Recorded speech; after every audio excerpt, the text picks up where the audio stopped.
আসসালামু আলাইকুম। আজকে হচ্ছে আমার টমেটো চারা রোপণের তৃতীয় দিন। তো তৃতীয় দিনে আমি হচ্ছে কি যত্ন নিতেছি তা আজকে আপনাদেরকে দেখাবো। তো তৃতীয় দিনে আমি দিতেছি হচ্ছে নাইট্রো, যে কীটনাশক আছে নাইট্রো। তো এই কীটনাশক হচ্ছে প্রতি লিটার পানিতে 1 মিলি, এবং হচ্ছে হিউমিক অ্যাসিড, যেটা গত 2 দিন যাবত দিতেছি। হিউমিক অ্যাসিড প্রতি লিটার পানিতে হচ্ছে 1 গ্রাম। তো আমি যদি আবারও বলি, প্রতি লিটার পানিতে হিউমিক অ্যাসিড 1 গ্রাম, এবং হচ্ছে নাইট্রো প্রতি লিটার পানিতে হচ্ছে 1 মিলি। এখন এই নাইট্রো কেন ব্যবহার করতেছি এবং হিউমিক অ্যাসিড কেন ব্যবহার করতেছি তা অবশ্যই আপনাদেরকে বলবো। তো নাইট্রো ব্যবহার করতেছি তার কারণ হচ্ছে আপনার গাছে হচ্ছে মাটিতে হচ্ছে কাটুই পোকা থাকে। তো আপনি যখন চারা লাগাবেন, চারা লাগানোর পরে 2-3 দিন পরে কি হয়, আপনার আপনার কাটুই পোকা হচ্ছে আপনার গাছ গোড়া থেকে কাইটা নিয়ে যায় বা কাইটা দেয়। তো অলরেডি আমার 2টা গাছ কাইটা দিছে, প্লাস এর আগে যে বেগুন লাগাইছিলাম বেগুন গাছ অনেকগুলো কাইটা দিছিল। তো এই কাটুই পোকা যেন না কাটতে পারে, এই জন্য হচ্ছে নাইট্রো ব্যবহার করা হইতেছে। বিষ হিসাবে নাইট্রো ব্যবহার করা হইতেছে যেন কাটুই পোকা আমার গাছগুলা কাটতে না পারে। আমি যদি দেখাই বেগুনের গাছের ড্রিঙ্কচিংটা কীভাবে দিতেছি, এই যে প্রত্যেকটা গাছের গোড়ায় এভাবে হচ্ছে দিয়ে দিতেছি, প্রত্যেকটা গাছের গোড়ায় 100 মিলি পরিমাণে দিয়ে দিতেছি। তো অনেকেই হচ্ছে বিগত ভিডিওতে বলার পরেও অনেকেই জিজ্ঞাসা করছেন যে কী গাছে কী পরিমাণে দিতেছি এবং ওষুধগুলো কী পরিমাণে দিতেছি। আমি যদি তাদেরকে বিস্তারিত আবারও বলি, তা আমি প্রত্যেকটা গাছে 100 মিলি পরিমাণ পানি দিতেছি, এবং এর আগে যে হিউমিক অ্যাসিড ব্যবহার করছি এবং আমেরিকান এনকেপিএস ব্যবহার করছি গতকালকে। আমেরিকান এনকেপিএস দিয়েছিলাম হচ্ছে প্রতি লিটার পানিতে 1 গ্রাম, এবং হিউমিক অ্যাসিড দিয়েছিলাম প্রতি লিটার পানিতে 1 গ্রাম। তো প্রতি লিটার পানিতে 1 গ্রাম করে ওষুধ দিছি, এবং আমার এখানে 800 গাছ আছে। 800 গাছের জন্য প্রতি গাছে যদি 1 মিলি হারে দিই, তো 800 গাছের জন্য হচ্ছে 80 লিটার পানি লাগে।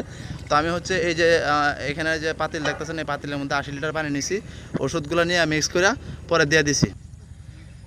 তো আজকের বিষয়টা তো আপনাদেরকে বললামই। আজকে হচ্ছে নাইট্রো দিতেছি হচ্ছে প্রতি লিটার পানিতে 1 মিলি নাইট্রো, এবং হচ্ছে প্রতি লিটার পানিতে হচ্ছে হিউমিক অ্যাসিড 1 গ্রাম।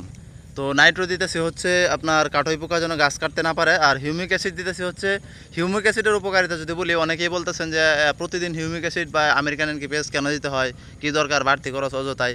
তো আসলে আপনাদের কথা মোটামুটি যুক্তি আছে। হিউমিক অ্যাসিড প্রতিদিন দেওয়ার কারণ হচ্ছে, হিউমিক অ্যাসিডের কাজ বলতে বুঝতে হবে আপনাকে আগে। তো হিউমিক অ্যাসিডের কাজ হচ্ছে, হিউমিক অ্যাসিড আপনার চারা গাছ বলেন, বড় গাছ বলেন, চারা গাছে হচ্ছে নতুন শিকড়, দ্রুত নতুন শিকড় গজাতে সহযোগিতা করে। তারপর হচ্ছে শিকড়গুলা যেন দ্রুত খাদ্য গ্রহণ করতে পারে, ওই জন্য প্রস্তুত করে। এবং আমরা যে মাটিতে সার দিই, ওই মাটিতে যে আমরা সার দিই, এই সারগুলারে হচ্ছে সারগুলারে খাদ্য প্রক্রিয়ায় রূপান্তরিত করে, অর্থাৎ সারগুলারে ভেঙে ফেলে, সারগুলারে ভেঙে গাছ জন্য দ্রুত গ্রহণ করতে পারে, এই সারগুলারে ওইরকম একটা প্রক্রিয়া তৈরি করে। আর তাছাড়া হচ্ছে আপনার আমাদের মাটিতে যে উপকারী ছত্রাক এবং ব্যাকটেরিয়া আছে, তো উপকারী ছত্রাক এবং ব্যাকটেরিয়ার খাবার হিসাবে কাজ করে হচ্ছে এই হিউমিক অ্যাসিড।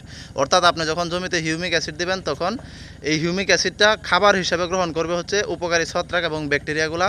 এত করে উপকারী ছত্রাক এবং ব্যাকটেরিয়ার বংশবৃদ্ধি হবে, এত করে আপনার ফসল ভালো থাকবে। আর তাছাড়া হচ্ছে বেলে মাটি হইলে ওই মাটিতে হচ্ছে পানি ধরে রাখার ক্ষমতা বৃদ্ধি করে, ভিটামিন পুষ্টি ধরে রাখার ক্ষমতা বৃদ্ধি করে। এবং আপনার যদি মাটি হচ্ছে এঁটেল মাটি বা শক্ত মাটি হয়, তাহলে ওই শক্ত মাটি বা এঁটেল মাটিকে হচ্ছে ভাঙ্গা ওটা হচ্ছে ঝুরঝুরা করে দেয়।